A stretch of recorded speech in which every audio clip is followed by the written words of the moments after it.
Good evening. My name is Angela Scoggins, and this is my Home and School Connections benchmark for ESL 440 at Grand Canyon University.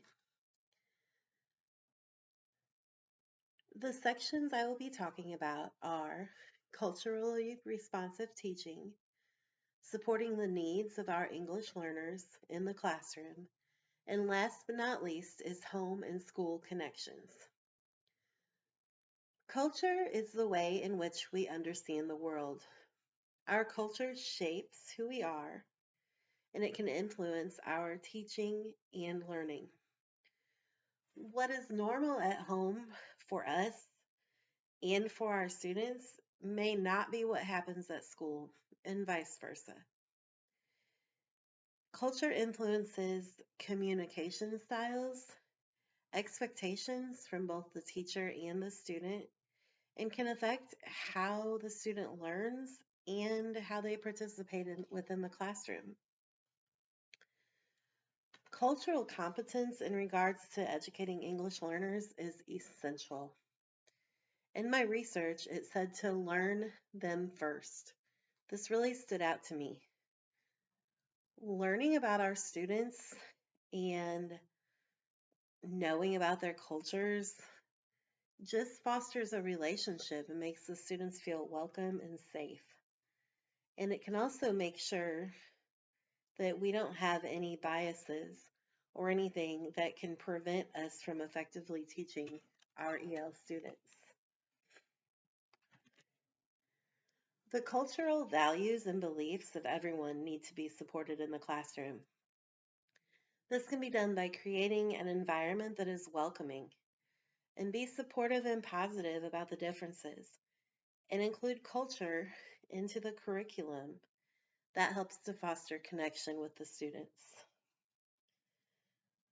Schools and classrooms have a huge part in fostering language acquisition, and this can be done because English is available all the time for the students.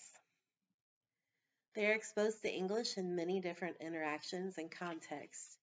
Therefore, at school, they are able to practice the English language. It is important to create an inclusive environment, and it is essential, to make your classroom welcoming.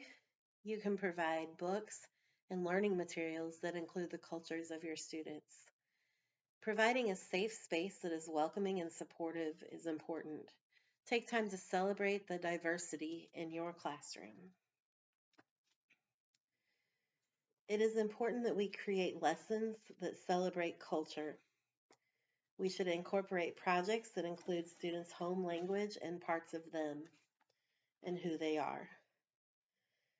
We can leverage some home language and cultural assets by removing any barriers that we see that can prevent a student from learning. We should provide visuals, differentiate instruction, support the students in the way they need supported. This includes allowing home language while they are learning to help incorporate English. The second section talks about supporting the needs of English learners in the classroom. There's many strategies for responsiveness to the different strengths, needs, and identities of all EL students.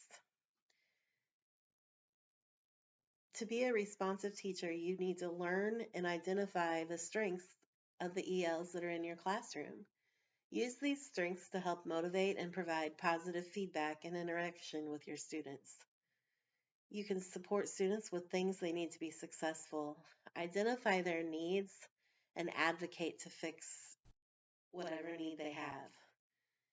You can create a welcome environment where students are allowed to be themselves. If your student has special needs, then you need to follow the IEP, differentiate, accommodate, or modify the instruction, and help support the student learning. To meet the social emotional needs of ELs and all of our students, it is important to utilize time in the day that teaches and models social skills. We should provide calm, safe, welcoming environments. Check in with your students. We can use visuals and teach students about emotions and the ways they may feel. We can teach social emotional learning lessons utilizing stories and other materials to support students in understanding their needs socially and emotionally. It is important to understand the social, emotional, and cultural needs of your students, and this can help you have a positive, inclusive, respectful learning environment where your students can be engaged and motivated to learn. This consistency and routines that are provided in the classroom can help students to be seen and feel safe.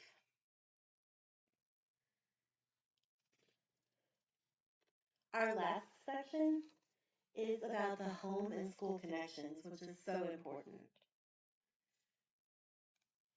The question is, how might family and community practices influence language learning? Language learning can be heavily influenced by family and community practices. The funds of knowledge enrich language for students by incorporating the background of the student and their cultural identities, and can be integrated into lessons in the classroom, and will create more engaging and an environment where students want to participate. There are many strategies to foster strong family, community, and school partnerships. There are many strategies that build and foster strong family partnerships. One is a trusting environment, a culture of belonging, and strong communication. Involve the families and the community in what the school is doing, and it promotes learning and the well-being of all students. Provide family nights to celebrate different cultural events that have open opportunities for communication. Inclusive community engagement is having the community included and involved in what your schools are doing. Provide resources to families and be a support when needed. We should allow the community to volunteer and make sure that there's a safe, welcoming environment in the community where everyone has access.